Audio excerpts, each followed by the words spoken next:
Om Shri Harim Paramanandam Upadeshtaramishwaram Vyapakam Sarvalokanam Karanam Tam Namamyaham.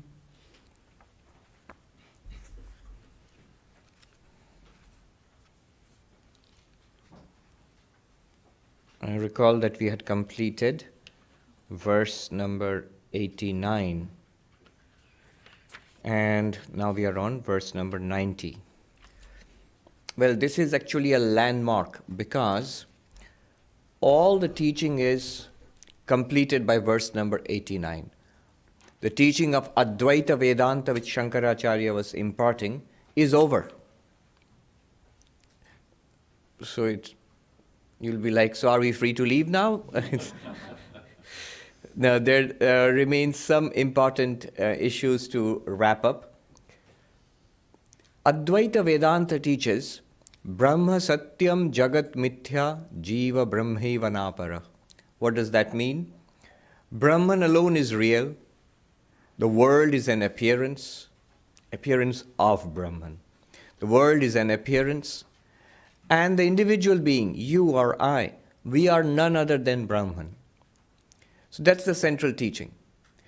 How was that accomplished? How do you come to this understanding? In two stages, as you'll probably be tired of hearing by now. In two stages. First of all, what is our reality? That we are Brahman. This is first understood by a process of separation. Right now we think we are this body-mind system. This is what we are. That's what we feel. When you ask, who are you? This one. What is this? Me or I. And that reminds me. Saint Peter in the gates of heaven, somebody knocks and Saint Peter says, who is it? And the reply comes, it is I. And Saint Peter goes, oh great, another English teacher. It's me, it's I. So, who am I really? What am I really? Is this body-mind or something beyond this? So the first stage in Advaita Vedanta is accomplished by the process of Drigdrishya Viveka, Panchakosha Viveka, Avasthatraya Viveka. These are different processes. The seer and the seen are different. So therefore, what you experience, that's an object of your experience. That's not you. The basic principle of Drigdrishya Viveka, the technique which we learned, is I experience the body. Just as I experience the book. Experience the book means I see the book. So I see the book and therefore I am not the book. I must be something different from the book. In the same way, I experience the body too. The body and all of its manifestations are experienced by me. And therefore, by the same logic, it must be different from me. From me, the experiencing consciousness, the body is an experienced object. So is the mind, a subtle object nevertheless, but still different from me, the experiencing or the witnessing consciousness. Or the way of, if you take the approach of the 5 sheaths of the human personality. The body is a sheath, Annamaya Kosha. The vital sheath, life forces within us, that's also a sheath covering me. The mind is a sheath covering me. The intellect is a sheath covering me. And beyond that, the darkness that lies that in deep sleep, that is also a sheath. All of these 5, Annamaya, Pranamaya, Manomaya, Vijnanamaya, Anandamaya, the 5 aspects of the human personality, each subtler than the earlier one, each more inward than the earlier one. All of them are separate from me. They are not me. We normally take these to be, this is who I am, but they are not me. Because, same reason, they are experienced, they are objects. The simple reason that, of course, when we study them, we get many more reasons. They are changing and I'm unchanging. They are non-conscious, I am sentient. They are objects, I am the witness thereof. So many reasons we have seen. So by these methods, we come to an understanding that I am the consciousness apart from the body-mind complex. Earlier I thought I am the body-mind complex with consciousness.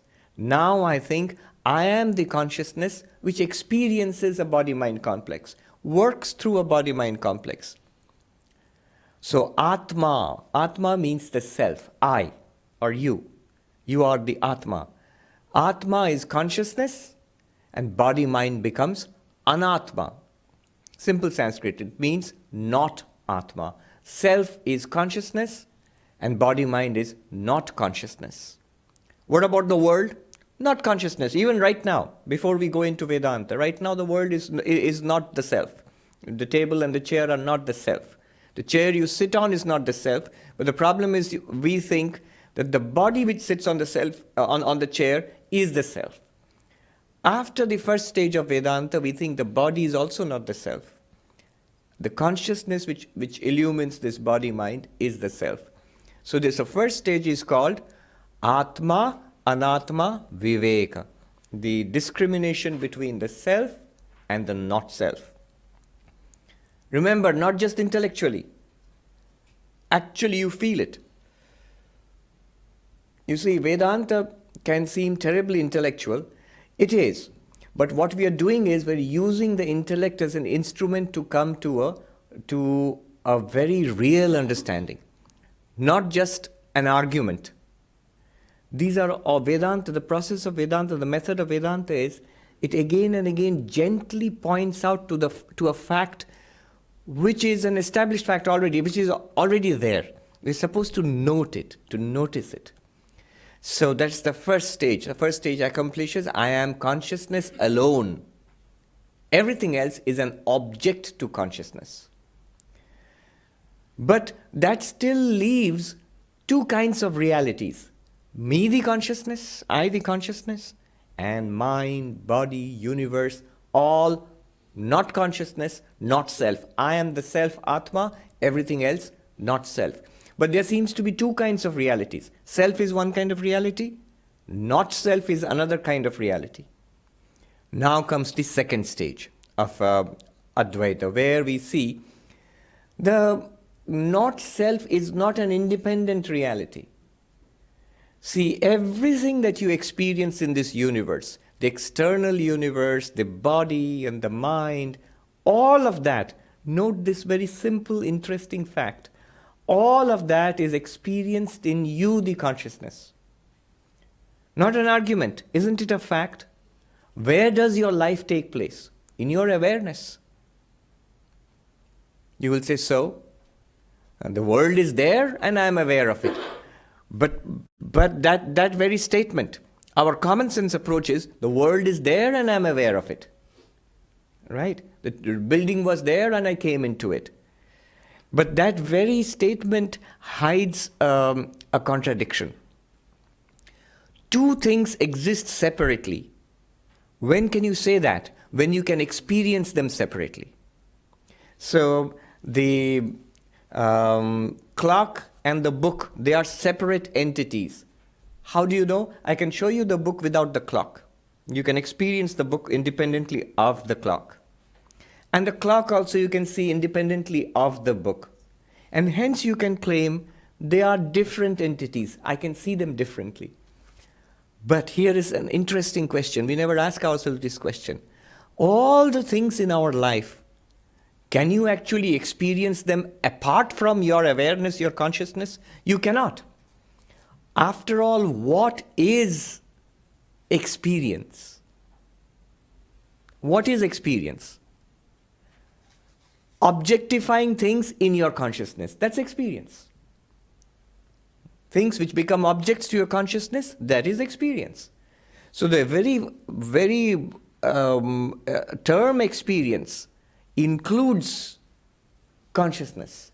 You cannot have any experience apart from consciousness, but that just means everything in your life, everybody in your life, every event in your life was in your consciousness. You could not have experienced it apart from your consciousness.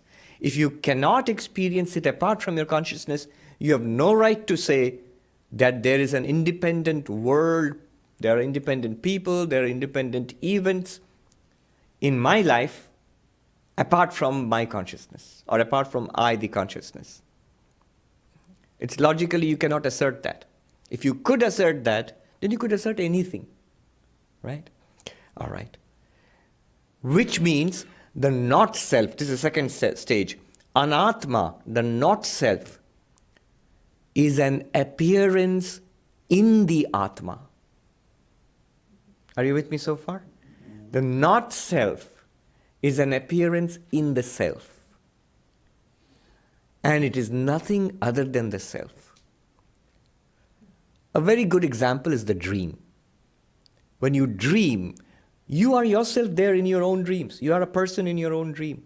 And there are other persons, and there are non-living things, and there are events, there are things happening, there's a flow of time. All of that, when you wake up, what do you think? All of this was me, the dreamer. Right? When the person who was sleeping on the bed and dreaming, I alone became an entire world. In my dream awareness, these people were there, these events were there, even I was there as an individual in this whole dream. Exactly in the same way, Advaita Vedanta claims, right now that's what's happening. In you, the consciousness, the entire universe shines. The universe is not apart from you. It's not an independent reality apart from you. That's what's meant by Jagat Mithya. Mithya, false. Jagat, universe. Universe is false doesn't mean nothing exists. It means it's not apart from you. The universe is you. You are consciousness is experiencing itself in all these names and forms. Thus is established the non-duality of the self. Because the universe is not a second reality apart from you, it is non-dual. What is non-duality, Advaita? No second. No second. So there is no second reality called the universe apart from you, the self, capital S. Universe is nothing apart from you. You are one with the universe. Or more technically correct, the universe is one with you. You you don't have to be one with the universe. You are consciousness. The universe to exist is one with you. The table, the lectern to exist has to be one with the wood. The ornament to exist has to be one with the gold. The gold can exist without the ornament. All right. That is what is called Advaitam, non-duality. And that has been established by the end of verse 89. Now, what remains? Well, what remains is, we have understood this. Hopefully we have followed what Shankara is trying to tell us, Shankaracharya. But we must realize it as a living truth. And for that, Shankara will give 15-step course or 15-item course, which will come, a course of meditation. Meditation on what? On what preceded, on the knowledge that we have gained so far. How to bear down on it, how to assimilate it, how to make it a living reality every moment of our lives.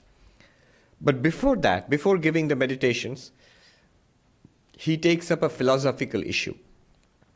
That issue is beginning in verse number 90. From 90 to 99. From verse number 90 to verse number 99, Shankaracharya takes up a philosophical issue, a technical issue about karma. The idea is this, that, or the theory is this: whatever we do generates karma. Remember, one thing needs to be made clear again and again. In non-duality, in Advaita, we always speak of two levels of truth. Paramarthika, the absolute truth. What is the absolute truth? Brahman alone exists, the world is an appearance, and you are Brahman. Vyavaharika.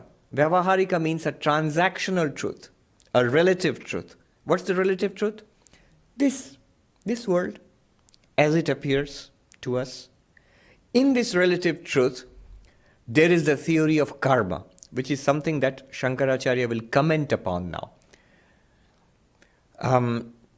What is the theory of karma? Whatever we do generates results. Actions have consequences in this relative world. Because you might say, what actions? Didn't you say that everything is just Brahman? Yes, in the ultimate reality. But back now to ground reality. In ground reality, what appears to us right now, there is action. We are individual beings. We enjoy pleasure and suffer pain, and these are produced by our past actions. That's the theory. So that's the theory of karma. Good action, moral action leads to merit. Merit leads to happiness. Good things happen to you. Immoral action, consciously done, leads to demerit, and demerit leads to suffering. In Sanskrit, dharma leads to punya, punya to sukha. Adharma leads to papa, papa to dukkha. And this is the law of karma. Now, we have been in this universe beginninglessly. So we have a huge load of past karma upon us. This load of accumulated karma is called sanchita karma, accumulated. Sanchita literally means accumulated. Accumulated karma. Good and bad. And a part of this karma keeps generating new bodies for us. So this body that we have right now has been generated by a part of our accumulated karma. So that part of the accumulated karma which generated this body is called prarabdha karma. Literally in Sanskrit, if you translate, well begun, which has begun to give results. Prarabdha. It is giving results. So whatever is happening to us in this life, the parents we have got, the society we are born into, this body we have got, our major life events, things which happen to us, the people we meet, the experiences we undergo, and our lifespan, the length of this life in this body, all of that is determined by our prarabdha karma. As long as it lasts, we have this body. When the prarabdha karma for this body runs out, it's like the fuel. The body dies. And then we go on to the jiva, the individual soul goes on to other bodies. Remember, we are all speaking at the level not of absolute truth, which is Brahman alone, but at the level of individual beings and the world and so on. So, while experiencing prarabdha karma, the results of our prarabdha karma, we generate new karma because we do things, good and bad. And the new karma is called agami, to come. Agami means to come. And that's added on to our already huge load of accumulated karma, sanchita karma. So you never get free. It either is a little better or a little worse, and it goes on and on and on. And freedom from this cycle of karma. So karma generates birth and death. So you have a cycle of birth and death, newer and newer bodies. It might sound like science fiction in this country, but it is a common belief in India. Everybody it's in the background, it's in the racial memory. Hindus, Buddhists, Jains, Sikhs, they all talk about many lives, karma and so on. So, breaking free of this cycle and realizing your infinite nature as Brahman, that is the goal of spirituality. That's the goal of spirituality. So once you are enlightened, what happens? One of the nicer side effects of enlightenment, or side benefits of enlightenment, is that all your sanchita karma is burnt up, destroyed. You see, they say that moksha, freedom, when you realize you are Brahman, what happens? You don't have to go through this endless cycle of births and deaths anymore. No more birth, no more death. Even the Buddha says, the house of Maya is broken. No more birth, neither birth nor death shall I undergo after enlightenment. Then if you say that after enlightenment, no births and no deaths, you remain as Brahman or the infinite, somebody will ask, wait a minute, what about the law of karma? Because you had this huge accumulated karma, what happens to it? So the answer is, it's destroyed. The moment you get enlightenment that I am Brahman, it's destroyed, it's burnt up. So karma is burnt up. What about the karma accumulated in this life, agami? That's also burnt up. But the crucial point, which Shankara will take up here, is what about prarabdha karma, the karma which generated this body? You see, the question is, if that's also burnt up, then how does the enlightened person continue in the body? Because we do see enlightened persons in the body. We see Ramakrishna after his enlightenment, he lives in the body. Vivekananda is in the body. And that's how he came to the United States. Whether it's Totapuri or Ramana Maharshi or any innumerable number of enlightened beings who are there, even in this world today.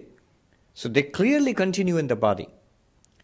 They don't drop dead when they become enlightened. So whether it is the Totapuri or Ramana Maharshi or say Yoda, they're still in the body. How do they continue in the body if karma is wiped out? If prarabdha karma is the cause of this body, if that's also wiped out by enlightenment, then how does this body continue? You should drop dead the moment you're enlightened. And then enlightenment would be one more way to suicide then. It wouldn't be so attractive anymore. You can hear, today there were a lot of emergency vehicles just outside 72nd. There was a big fire across from the Dakota. The building across the Dakota caught fire. I think there were more than 100 firefighters early this morning, yes. So you would have emergency vehicles pulling up to 71st Street at the Vedanta Society. One more enlightenment. Another being carried out on a stretcher. It's gone because he's enlightened. No. You need not be scared. The body is going to continue. Enlightened beings continue in the body, and it's good that they continue because then we have enlightened teachers to teach us. Otherwise, you see, the problem will be every teacher then is not enlightened. If enlightenment means death, that means then every teacher who is living is not enlightened. But that's not true. Luckily, enlightened beings continue in the body for some time. How do you explain that? And here is the point. Traditional Vedanta says that all karma except prarabdha karma is wiped out by enlightenment. So prarabdha karma continues to give results, and as a result, the body continues. An enlightened being still continues to live his or her life in this body. As long as it was supposed to last, it will last. How do you explain that? They give examples, metaphors. You switch off the fan. If the fan was rotating, you switch off the fan. Even after you switch it off, it will still rotate 2.5 times before it stops or something like that. They give the example of a cart which is rolling down. If the axle is cut with an axe, the wheel will still rotate a few times before it falls on the ground. The potter's wheel, it's an ancient example. When the potter finishes his work and goes away, the wheel still rotates a few times. You know, on a wheel they shape a pot. So another example they give is a good example is the quiver full of arrows. A quiver full of arrows. Then the bowman is shooting arrows, suddenly decides not to shoot, enlightened. So the quiver full of arrows is discarded, sanchita karma. The arrow in hand, agami karma, discarded. But the arrow he has just released, which is in flight, that will go on and strike the target. Until it reaches the target, it will go on. So that's a nice example. And so the idea is prarabdha karma continues even after enlightenment. And so this body continues, and the enlightened person will experience the results of that much karma in this body. Of course, the enlightened person is not touched by it, knowing that he or she is Brahman. So it's like a movie show. And even after you realize the movie is a movie, the movie still keeps on playing until the film reel runs out. So like that. Now Shankara says all that is not wrong, it's kindergarten Vedanta. So it's very interesting. 9 verses he gives. One reason he does this is he elucidates the actual nature of enlightenment by saying this. In the next 9 verses, we are going to take a much deeper look at what is going on. 91. Karma janmantari yat karma janmantari. Oh, I'm making a mistake. I'm reading 92. I should read 90. Utpanne pyatma vigyane utpanne apyatma vigyane prarabdham naiva munchati prarabdham naiva munchati iti yat shruyate shastre iti yat shruyate shastre tannirakriyate dhuna tannirakriyate dhuna. Utpanne api atma vijnane. Even after the enlightening knowledge arises, atma vijnana, the knowledge of the Atman, I am Brahman, I am infinite consciousness, even after that arises, prarabdham still does not let go. Prarabdham naiva munchati. This is what the texts tell us. Most of the texts tell us this. Iti yat shruyate shastri. This is what you hear from the Vedantic texts. Tannirakriyate adhuna. Now that is going to be set aside. So that is quite startling, because Shankaracharya is usually very faithful to the texts. Now he seems to be going against what the texts say. The secret is, the texts say this as an explanation to the ignorant. From the enlightened person's point of view, there is no prarabdha karma. What about sanchita karma? Of course not, no question. No agami karma, no sanchita karma, no accumulated karma, no karma to come, and no karma right now also. From the enlightened person's point of view. That enlightened person's point of view is going to be given now.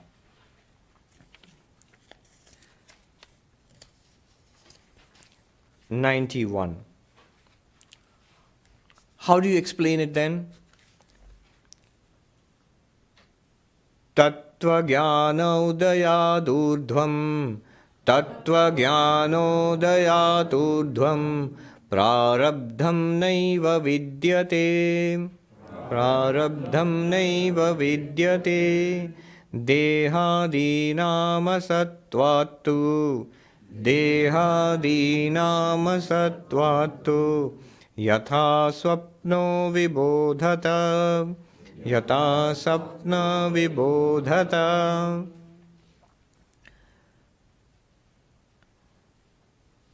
When one becomes enlightened, tattva jnana udayat, upon the arising of enlightenment, the knowledge of reality. Tattva jnana means the knowledge of reality. What's the reality? I am Brahman.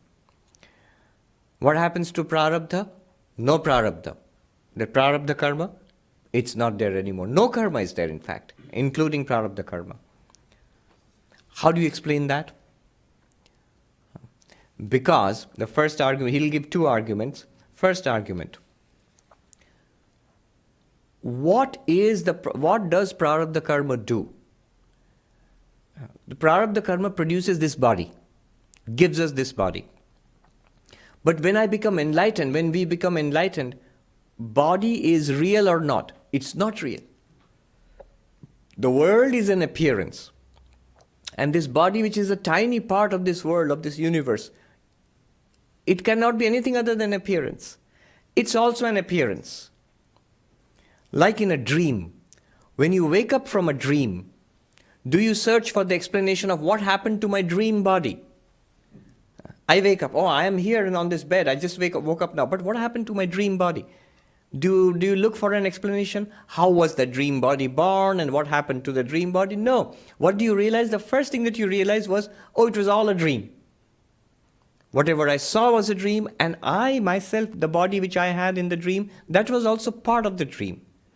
For an enlightened person, his or her own body, so even his or her is the gender thing depends on the body. The self Swami Vivekananda used this phrase, the sexless self.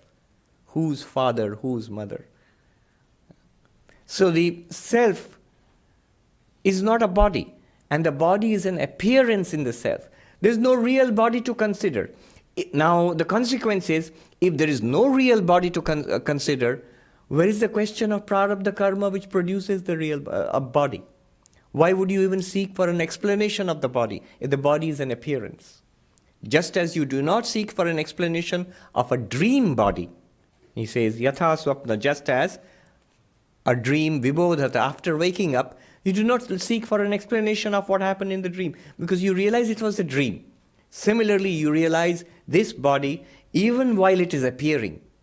An enlightened person realizes this body is an appearance. The world is an appearance, this body is also an appearance. In that case, there is no question of any prarabdha karma. Why? What prarabdha karma when the body is not real at all? From the enlightened person's point of view, there is no real body because body is self or not self. For an enlightened person? For an enlightened person? Not self. It is anatma, not self. And the not self is real or false? False. It's an appearance. And hence, if it's an appearance, where is the question of prarabdha karma? Why seek for an explanation? What karma produced this? It did not produce it. Question. So, are we using an absolute truth to explain a transactional situation? Good question. The question is, aren't we using the absolute truth to explain a transactional situation? Good question. Aren't you answering a vyavaharika question from the paramarthika standpoint? Yes. And that's what we should do, actually. Because the vyavaharika question, the transactional question, is asked by whom? For a person whom the transactional reality is the only reality. For us, it's an important question. But now we are taking the point of view of the enlightened person. What is the point of view of the enlightened person? Is it an absolute point of view or a transactional point of view? An absolute point of view. If you ask an enlightened person, what's really real? He'll say Brahman. Do you have a body? He'll say yes. Really? No.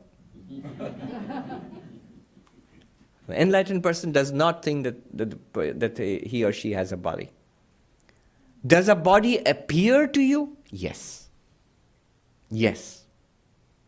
The body appears. A life appears. The movie is playing. And the enlightened person will insist it's exactly the same for us. We just don't get it. We think this is real. Just right now you are Brahman and the body is an appearance in Brahman. But we just don't get it that we are Brahman and this body is all that we think we are. So from an enlightened person's point of view, it's the absolute point of view. That's what we are seeing, in fact, an absolute point of view. From the absolute point of view, there is no prarabdha karma. But if you insist on the transactional point of view, the relative point of view, Shankara will conclude at the end. He will say, yes, from that point of view, you can continue to hold on to the idea that prarabdha karma is there. Now, so this is one argument. Argument for what? There is no prarabdha karma. What's the argument? Prarabdha karma gives rise to a body, but the body itself is not real. So prarabdha karma is not real for the enlightened person from the absolute standpoint. Next. Now, he'll give one more reason. Yeah, there's a question there. From the absolute point of view, if the body is itself part of the imagination or the dream, Yes. Why doesn't the dream stop after realization? Like in a dream, Yes. when you realize it's a dream, we have woken up. Yes. So why doesn't the dream stop? Right. So there are two kinds of illusions. One is like a dream. Usually it stops after you realize it's a dream, or it stops and then you realize it's a dream. The rope snake. When you realize it's a rope, the snake disappears, which you saw by mistake. That snake disappears. But then there are other kinds of illusion too, like the blue color in the sky. You realize the sky is not blue. It's just the scattering of light. You know, when you read physics and optics and you realize It's just the color which is produced by the scattering of light in the sky. That's why the sky looks blue. After you realize it, when you look up, what do you see? Blue sky. Right? So there are numerous examples in which, for example, a mirage.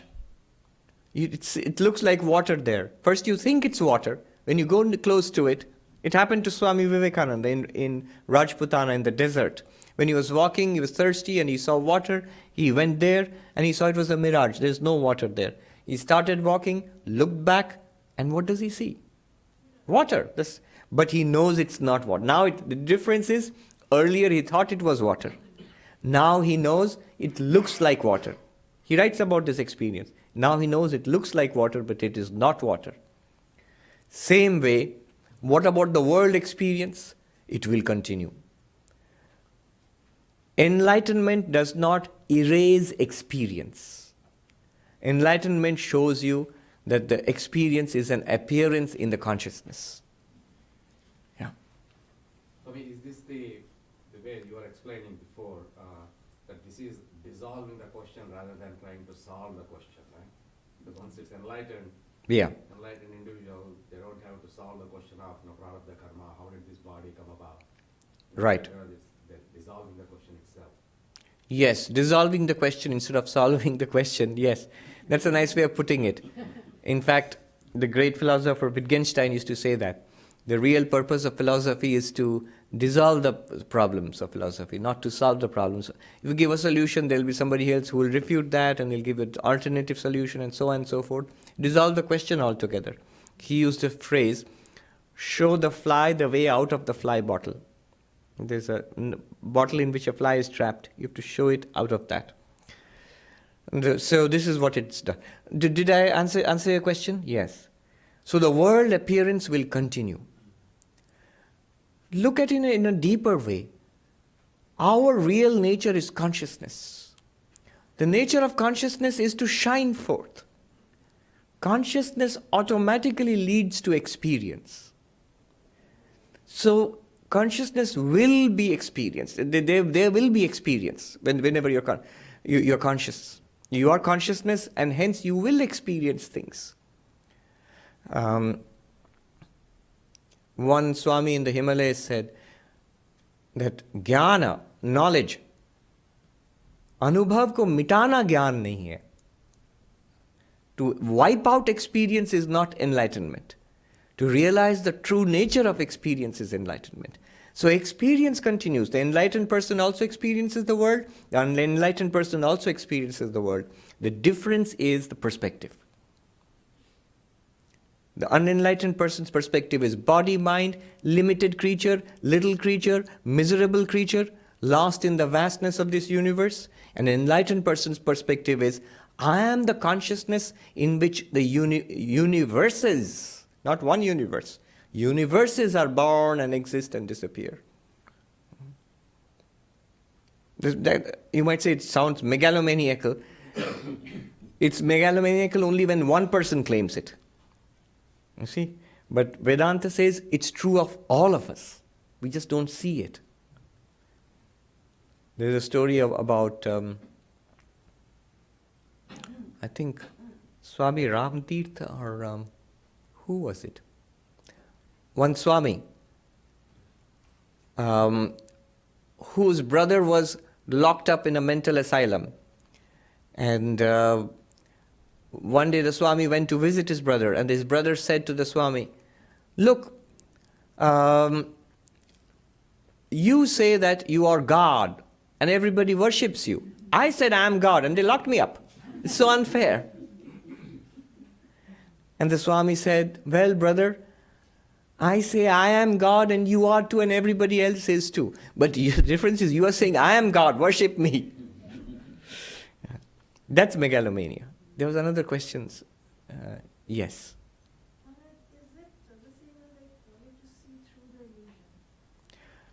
The question is it that we have to see through the illusion? That's true. It's right here. The thinnest of screens prevents this insight blocks this insight from us. You have to penetrate. It's not a physical penetration through a screen. It's an insight. It's a breakthrough, clearly a breakthrough. But then you realize that here it is after all. Think about it. What you're seeing here, aren't you seeing it? You are aware, right? Right? You don't seem too confident. That's the basic fact of our lives. We are sentient. One thing we cannot deny is that we are aware. What we are aware of, we can question. But that we are aware, nobody can question this. So you're aware. You're aware of all of this. Now, is this something apart from your awareness? Your awareness comes from there, from your brain, and comes and shines upon it? Or all of this is experienced in your awareness? All of this is experienced in your awareness. What about the body? It's experienced in your awareness. What about your thoughts? Clearly in your awareness. Even your sense of individual existence, in your awareness. What Vedanta says is the entire universe appears to you in your awareness, and it's not even in your awareness. You are that awareness. It's a fact right now. Vedanta insists it's a fact right now. It's very simple actually.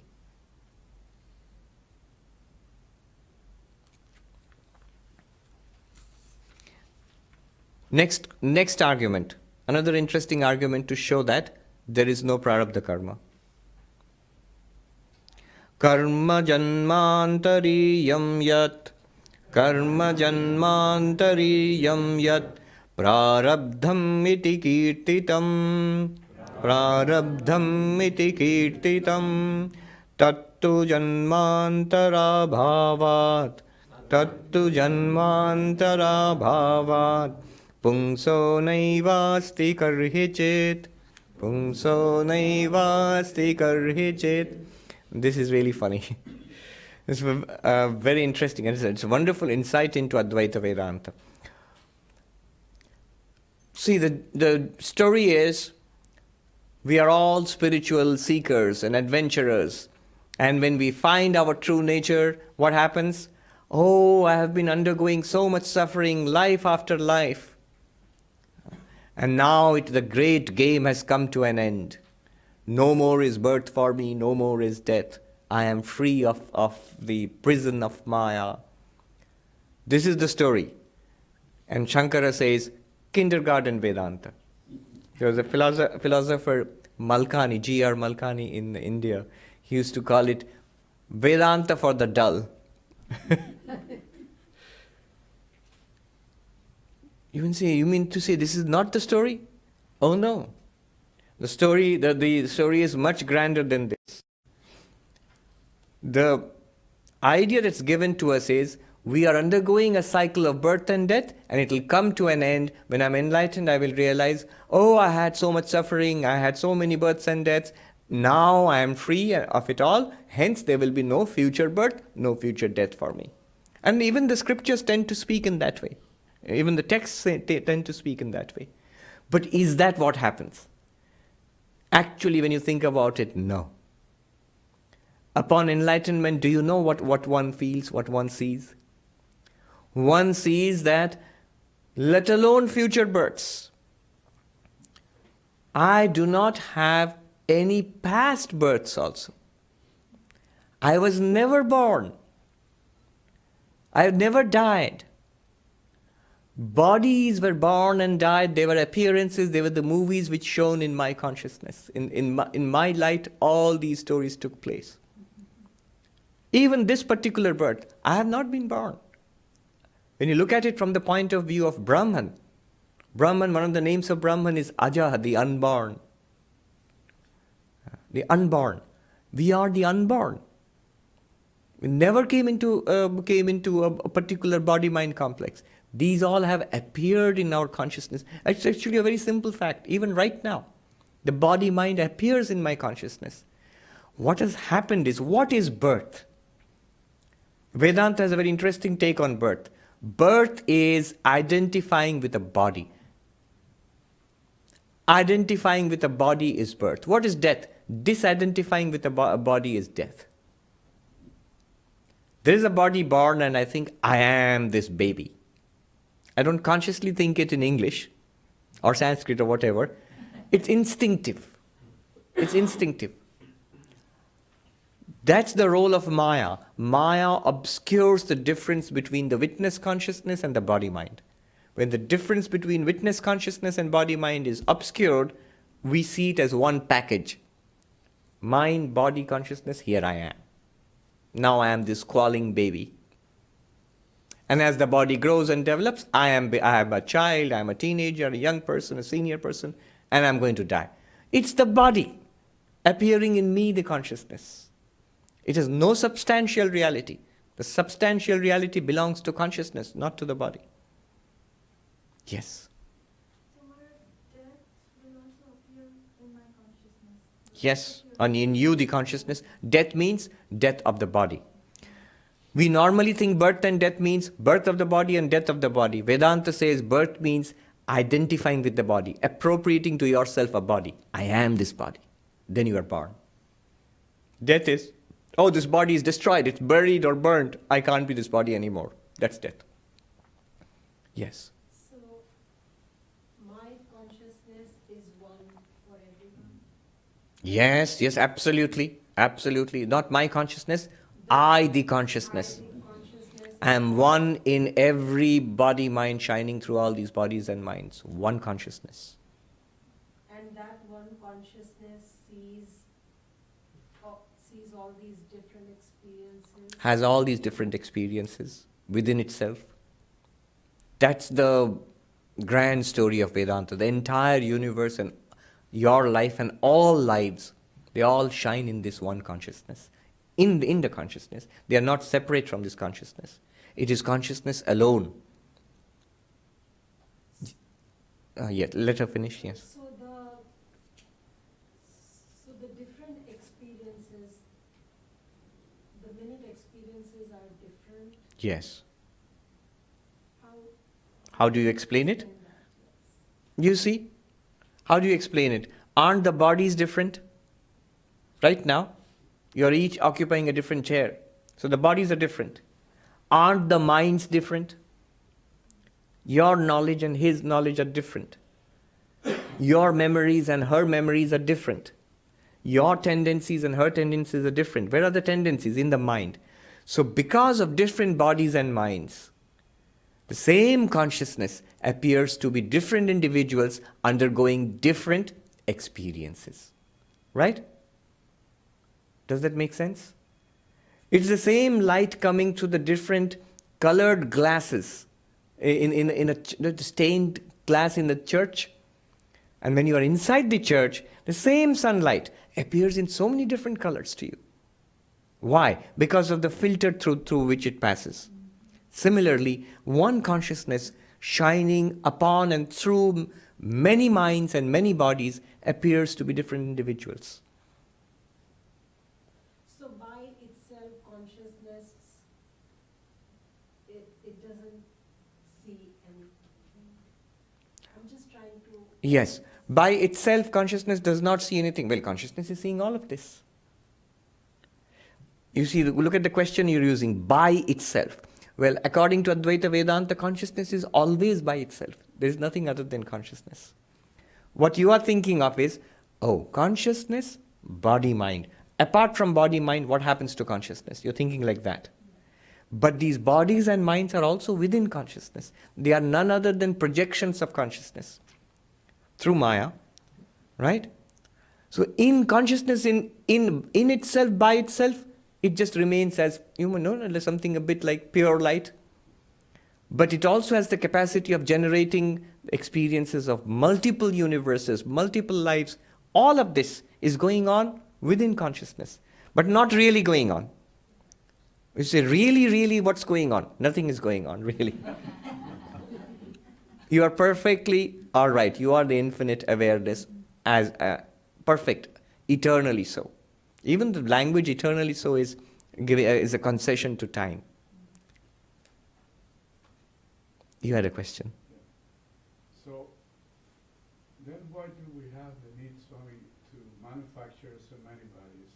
And could these manufacturing of body could go eternally? Right. That's a deep question. Why do we have the need, why does the consciousness have the need to manufacture so many bodies?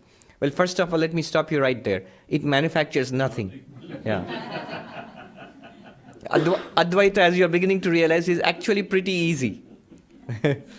You just go to the absolute standpoint, Brahman standpoint, and everything is explained. So actually nothing is manufactured. But then still there's the question of why all these experiences. From an enlightened person's point of view, the why doesn't exist. It's a delight. It's a delight. Universe, life, everything becomes a delight. Even sickness and death and all of that becomes a delight. You see? In a movie, for example, in reality, it would be a horror. In a movie, you give it an Oscar. Well done, you say bravo. Encore, once more, repeat. So, one answer is it's a delight. It's a delightful play of consciousness. The Sanskrit term for that is Leela. What's going on? It's my divine play. Only the enlightened person can say that. If you're not enlightened, you cannot honestly say it's my divine play. It's life. We say it's life with its ups and downs and struggles and sufferings. The enlightened person sees it as a divine play. That's one answer. It's a poetic answer, a very beautiful answer. The other answer I have given earlier, you have to think about it. I'll give you a logical answer. What are you asking when you say why? Why these experiences? My first answer was, these experiences are not real. They are all projections of consciousness. You can still persist in asking, all right, let them not be real. Let them all be like movies, dreams, whatever. But why movies? Why dreams? You can still ask that. Right? And Swami Vivekananda says the question itself is wrong. And he leaves it at that. I also used to think that, why is the question wrong? I can still, like a nagging child, we can still ask. It may seem wrong to Vivekananda, but we don't see so clearly. We keep asking, but why is the question wrong? I can still ask the question. And I came upon the answer. I'll share it with you. I've said it earlier also, but I'll share it with you. Here, it's a logical answer to the same question. A poetic answer, it's divine play. A logical answer, why all of these appearances? Even if they are appearances, why? The logical answer is this. When you are asking why, what answer do you expect? You expect, whenever we ask why, in the world, when you ask why is it wet outside? You'd say, because it rained. Why did it rain? Or there were clouds. Why are there clouds? Because of the evaporation of water. Why is this evaporation? Because of sunlight. So why? You are asking for a cause. You see an effect and you ask for a cause. That's the answer you are expecting. Right? Now look at what you're asking. You are asking, why is the one appearing as the many? Why is Brahman appearing as the universe? Right? The answer in Vedanta is because of Maya. You are asking, why Maya? You're asking for a cause. I gave you a cause, Maya. But now you're asking, why Maya? Here is why the question becomes wrong at this point. Because after all, what is Maya? Time, space, causation. Maya itself is time, space, causation. So, it's like asking, what was there before time, if you ask? The question is wrong because before and after are meaningful only after you accept time. What is there outside space, if you ask? The question itself is wrong because outside and inside are meaningful only when you accept space. What is the cause of causation? The question itself is wrong because you can ask for a cause only when you have accepted causation itself. Within causation, you can happily ask why. But you cannot ask why of causation. Because why is a causation question. Do you see what I'm driving at? It's a logical answer. Now let me give you a psychological answer to that question. Psychological answer is this. I promise this will be the third and last one in the series of answers. So you have a poetic answer, and you have a logical answer, or logical non-answer, logical refusal to answer, and a psychological answer, which I found very appealing, and I came across recently in the writings of one of those Himalayan Swamis. Well, not quite Himalayan, he was writing in Vrindavan.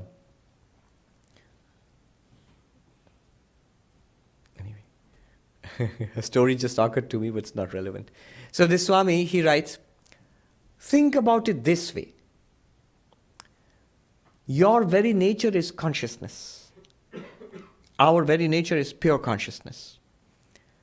The nature of consciousness is to experience. It's like light. It will illumine. What's the nature of light? It just illumines. Prakasha in Sanskrit. It illumines. Now, if consciousness, the nature of consciousness is to experience, and yet the only thing that really exists is consciousness itself, the infinite itself, consciousness, infinite consciousness itself.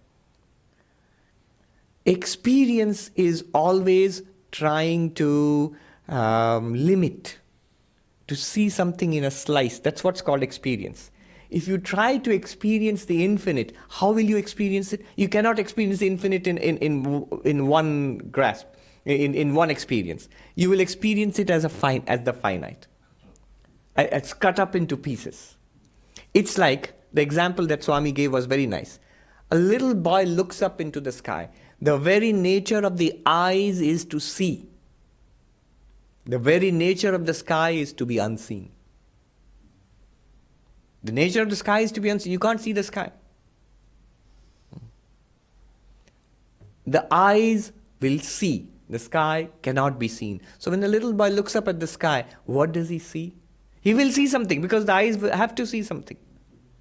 He sees the sky as a surface, like an upturned bowl, like a blue surface, or a night sky like a black surface with points of light in them.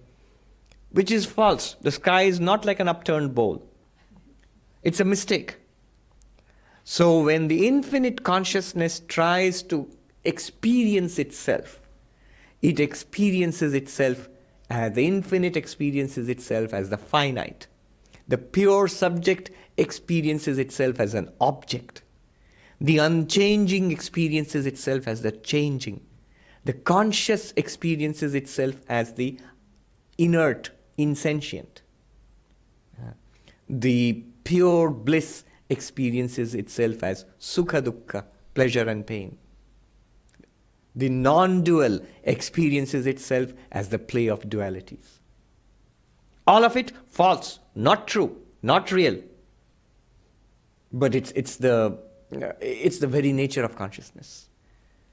Very nice way of putting it. Consciousness will always experience. It's the very nature of experience. In fact, one of the definitions of Brahman, one of the definitions of Atman in Vedanta literature is Anubhava matram param brahma. Consciousness itself, experience itself is Brahman. Experience itself is Brahman. Experience itself Anubhava matram. That means from experience, if you drop the experiencer and the experienced object, then what remains? Pure experience in itself, what remains? Consciousness itself. Exactly. Consciousness itself. That's the very nature of God.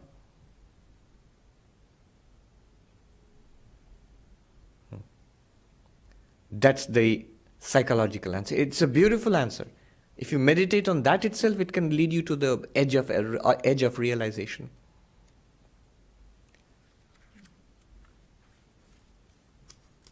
Now, the answer to this verse, number 92. Karma janmantarim yat prarabdham iti kirtitam. Question was, prarabdha karma. What is prarabdha karma? It's part of the karma which we have accumulated in past births, right? But now after enlightenment you realize, I have never had any past births. You see, the preliminary understanding of Vedanta is after enlightenment I will realize I will never have future births. But I had many past births. But the deeper understanding of enlightenment, the deeper understanding of Advaita is, not only will I not have any future births, I have never had any past births.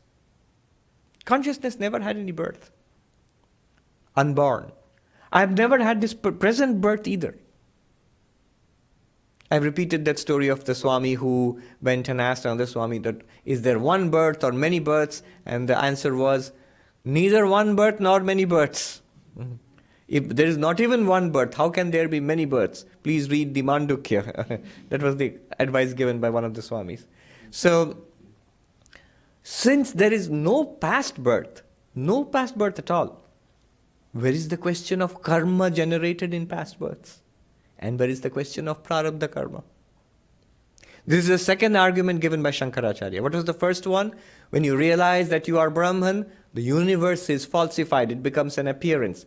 And this little body is also an appearance. If the body is an appearance, not real, then why ask for prarabdha karma which produces this body?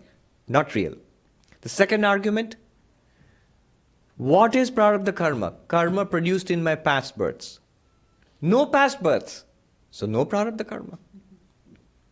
Two powerful arguments. Let's do just one more verse quickly. And then stop. 93. Swapna deho yatha dhyasta. Swapna deho yatha dhyasta. Tathevayam hi dehaka. Tathevayam hi dehaka. Adhyastasya kuto janma. Adhyastasya kuto janma. Janma bhave hi tatkutaha. Janma bhave hi tatkutaha. We have come across this example. Just like the body which we have in a dream. In a dream we have a particular body. Really the real body is lying on the bed and dreaming. In the dream there is a body. That body is adhyasta, superimposed, imagined, not real. This body is also like that. Tatha eva ayam hi dehaka. This body is also like that. This body means, from an enlightened person's perspective, this physical body right now is also like that. Just as you do not inquire about the birth, where the body in my dream, I woke up, I know it's a dream, but the body in my dream, I wonder which hospital it was born in and who were its parents. You don't ask such a question. It's a meaningless question. Why is it meaningless? Because it's an appearance, it's imagination, it's a dream. Exactly like that, this body is also an imagination, a dream. It's an appearance in consciousness. What's the difference? That was a dream, that was an imagination of the mind, the dreamer's mind. This is a projection of consciousness. In fact, the mind and the body and the dreams, they are also all of it they are projections of consciousness. All of them, including this body. And hence you should not even ask, what is the origin of this body? What prarabdha karma produced this body? No, you should not ask. Two questions. Wait, I'll come to you. Yes. So in that case of the Buddha and Krishna also, there is a saying that after enlightenment, Buddha says, I know all the bodies I took, all Yes. the births I took, but you don't know. And similarly, Krishna also tells Krishna says that. Yes. So why that contradiction? You should not have any bodies. That's right. That's why Shankaracharya said, we read about these things in the texts. That's why it's so surprising. Krishna says so, and so many other great masters have said so. I had so many bodies in the past, I had so many births in the past. But now I'm enlightened and henceforth no more births. So Shankaracharya seems to be going against the texts. But what he's giving you is the absolute perspective, the enlightened person's perspective. If you actually ask the Buddha or Krishna, really, you had many bodies in the past? And the answer would be, I'll let you on to the secret. I had no bodies in the past, nor have I any body now, nor will I have any body in the future. It's all a play of my Maya. Shankaracharya writes in the introduction to the Bhagavad Gita, Shankaracharya writes, that saying that Brahman, that infinite Brahman, as if born, as if taking a body as Krishna, as if born. Now, theistic religion will say, yeah, that's true for Krishna, for God, but we are born. Advaita says it's the same for all of us. None of us are really born. Bodies appear in the ocean of consciousness that you are. We mistakenly identify ourselves and limit ourselves and bar ourselves in this prison of a body-mind, and this is who we are, and we suffer. One of the interesting lines from the Brihadaranyaka Upanishad, what happens after enlightenment? What is the attitude of an enlightened person?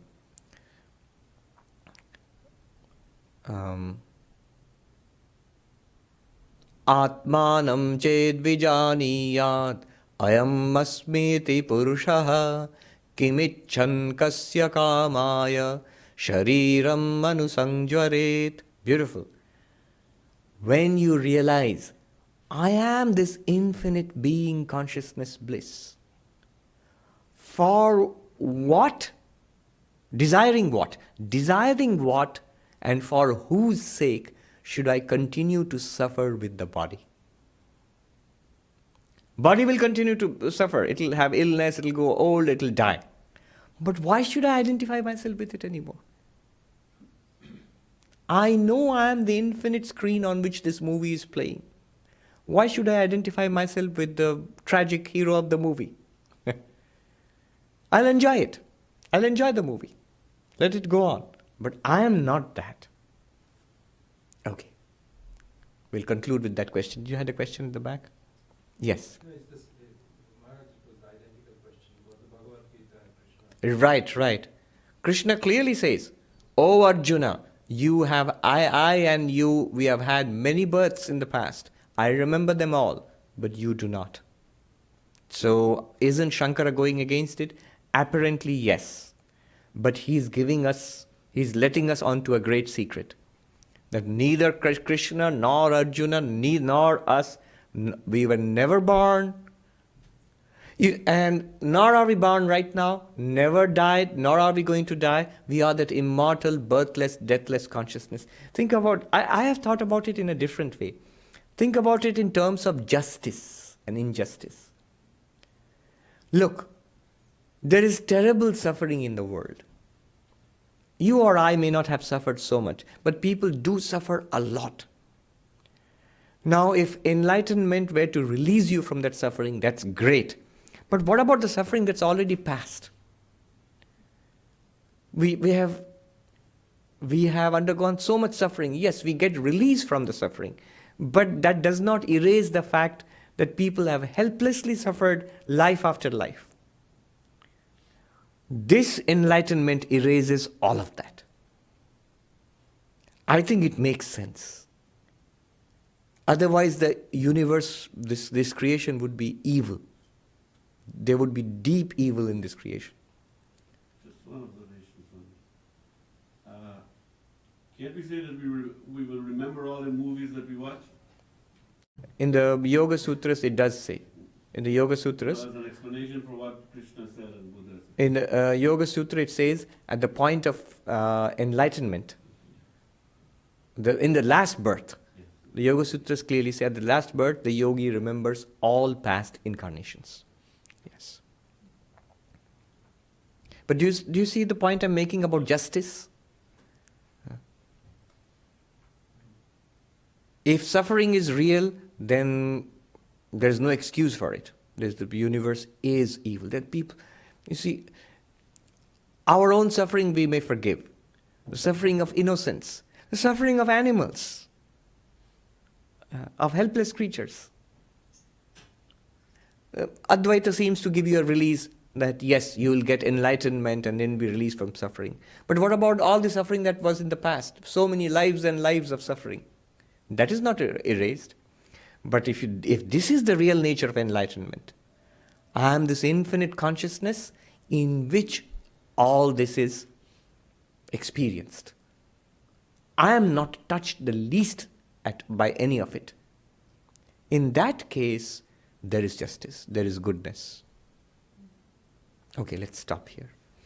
Om Shanti Shanti Shanti Hari Om Tat Sat Shri Ram Krishna Arpanamastu.